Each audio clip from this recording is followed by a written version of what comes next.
दिनेश लखानी जी, बहुत बहुत स्वागत है आपका और आपको भी अक्षय तृतीया की बहुत बहुत शुभकामनाएं। आपसे जानना चाहेंगे कैसे देखते हैं आप ये साल पिछले साल के कंपैरिजन में?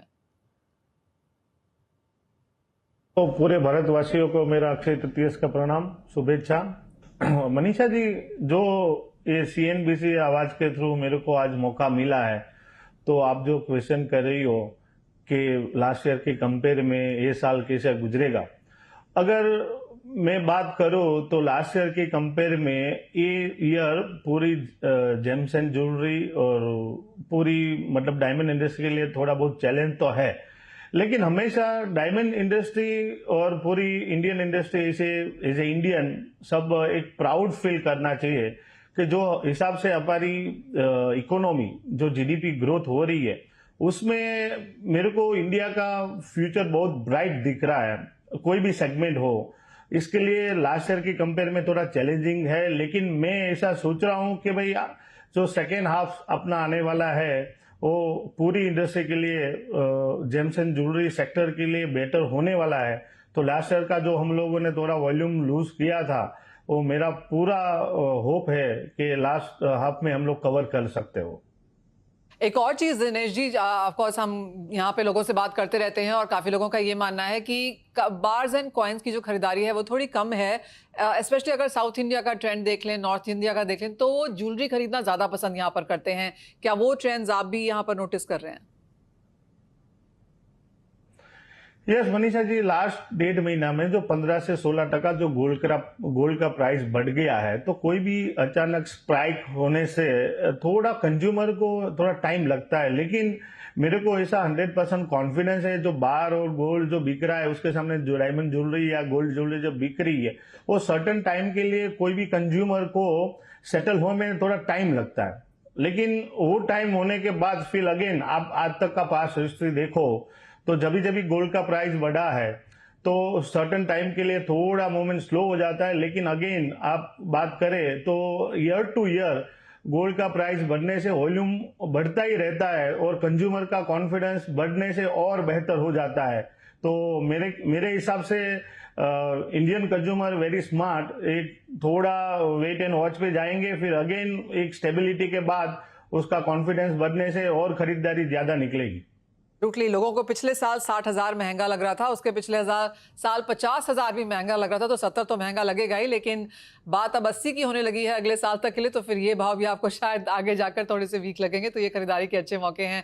दिनेश जी, आपसे ये भी जानना चाहेंगे कि किस तरह के ट्रेंड्स हैं एज ऑफ नाउ। जो भी हम देखते हैं वो भी हर साल यहाँ पर चेंज होते हैं, तो इस बार खरीदारी में ज्वेलरी में क्या बेहतर है? आपके यहाँ पर क्या नए लॉन्चेस हैं? और जैसे शुभांकर हमें बता रहे थे कि हाँ, कुछ नया इनोवेशन करना ही पड़ता है क्योंकि मिलेनियल्स को कुछ नया यहां पर चाहिए। तो आप इस बाजार को कैसे देख रहे हैं? मनीषा जी, जो इंडिया का जो इकोनॉमी है, जो मैक्रो लेवल पे जो हिसाब से बढ़ रहा है, तो यूथ जो अपने पास है, तो यूथ के हिसाब से मेरा जो पहला खुद का एनालिसिस ऐसा है, पहले समझ लो इंडिया में अभी 2023 में आई थिंक सो 60 मिलियन मतलब 6 करोड़ लोग एक स्पेंडिंग पावर जो से काम कर रहे थे। आज तक मेरे को ऐसा लग रहा है कि 2027 में नियर अबाउट 100 मिलियन हो जाएंगे या 10 करोड़ लोग हो जाएंगे। तो पूरा यूरोप जैसा पॉपुलेशन अपने पे जो है, एफ्लुएंट कस्टमर जो बढ़ रहा है, वो एफ्लुएंट कस्टमर जो है उसका स्पेंडिंग पावर बढ़ने से मैं ऐसा नहीं बोल रहा हूँ कि खाली डायमंड इंडस्ट्री या जेम्स एंड ज्वेलरी इंडस्ट्री को ही वो बेनिफिट आने वाला है, वो बेनिफिट पूरे इंडिया को आने वाला है। और आई थिंक सो 2047 में जो अमेरिका की कुल जो है पॉपुलेशन, उसके सामने मोर देन 300 मिलियन यानी कि 30 करोड़ से भी ज्यादा लोग एफ्लुएंट कस्टमर हो जाएंगे। वो हिसाब से सब लग्जरी सेगमेंट, मीडियम सेगमेंट, वो कोई भी इंडस्ट्री को उसका बेनिफिट आने वाला है। तो वो हिसाब से आप देखें तो ज्वेलरी और डायमंड ज्वेलरी का सेगमेंट, गोल्ड ज्वेलरी का सेगमेंट आगे ही बढ़ने वाला है। और पर्टिकुलर अभी नया यूथ की बात करें तो नया यूथ को आजकल सब कुछ में चेंज चाहिए। तो उसके सामने पूरा इंडिया, अगर मैं 10 साल पहले की कंपैरिजन की बात करूं इंडस्ट्री की, तो आज के हिसाब से देखें तो इंडिया में जो क्राफ्टमैनशिप जो बेटर हो रही है, स्किल बेटर हो रहा है, डिजाइन एंगल से बेटर हो रहा है, और टेक्नोलॉजी वाइज हम लोग अभी पूरे वर्ल्ड के सामने कुछ भी पीछे नहीं है क्योंकि ये इंडस्ट्री पहले एक स्किल पे काम कर रही थी, आज डिजाइन, वर्कमैन, क्राफ्टमैनशिप से काम कर रही है। तो आज के यूथ को जो एवरी डे नया चाहिए, आज सोशल मीडिया में आप कुछ भी देख लो, तो मैं भी काफी टाइम फॉलो करता हूं, तो उसमें पहले आज से 10 साल पहले मेरे को या 5 साल पहले डायमंड या डायमंड ज्वेलरी का कुछ भी वो फंक्शन या वो लेवल की स्किल, वो लेवल का डेवलपमेंट नहीं दिख रहा है। आज काफी उसमें अग्रेसिव है। तो आज के यूथ के साथ हम लोग पूरे जुड़े हुए हैं। जो यूथ को आज जो चाहिए वो पूरी इंडस्ट्री हमारी दे रही है। तो यूथ के साथ हमारा बहुत क्लोजली नाता है और वही यूथ पूरी इंडस्ट्री को आगे लेके जा सकता है। एब्सोल्युटली। एक फाइनल सवाल आपसे दिनेश जी, और आप यहाँ पर एक्सपोर्ट्स भी काफी स्ट्रांगली देखते हैं, तो किस तरह के नंबर्स आप देख रहे हैं इस साल में अब बनता हुआ, और क्या अक्षय तृतीया से पहले भी अच्छा खासा एक्सपोर्ट देखने को मिलता है आउटसाइड, जो देश के बाहर जो इंडियंस रहते हैं उनके लिए? यस मनीषा जी, ये जो अक्षय तृतीया का जो माहौल है, जैसे जिधर जो जो कंट्री में इंडियन बसे हुए हैं, उधर समझ लो गल्फ में काफी इंडियन है और यूएसए में भी काफी इंडियन है। सो हमारे उधर से जो मतलब आप लोकल ब्रांड उधर यूएसए में भी काफी अवेलेबल है एंड गल्फ कंट्री में भी काफी अवेलेबल है।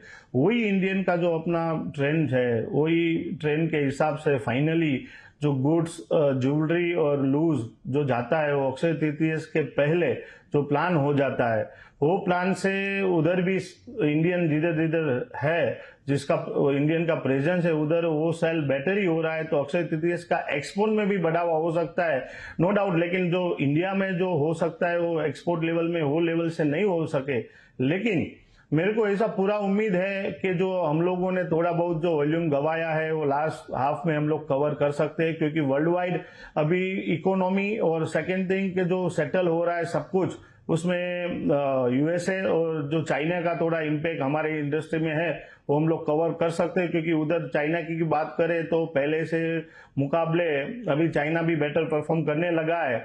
तो धीरे धीरे ऑलमोस्ट जो हम लोग ने लूज किया था वो कवर हो सकता है, और गल्फ और इंडिया बेटर परफॉर्म कर रहा है। तो हमारी इंडस्ट्री को उधर से 2 सेक्टर से ज्यादा उम्मीदें हैं।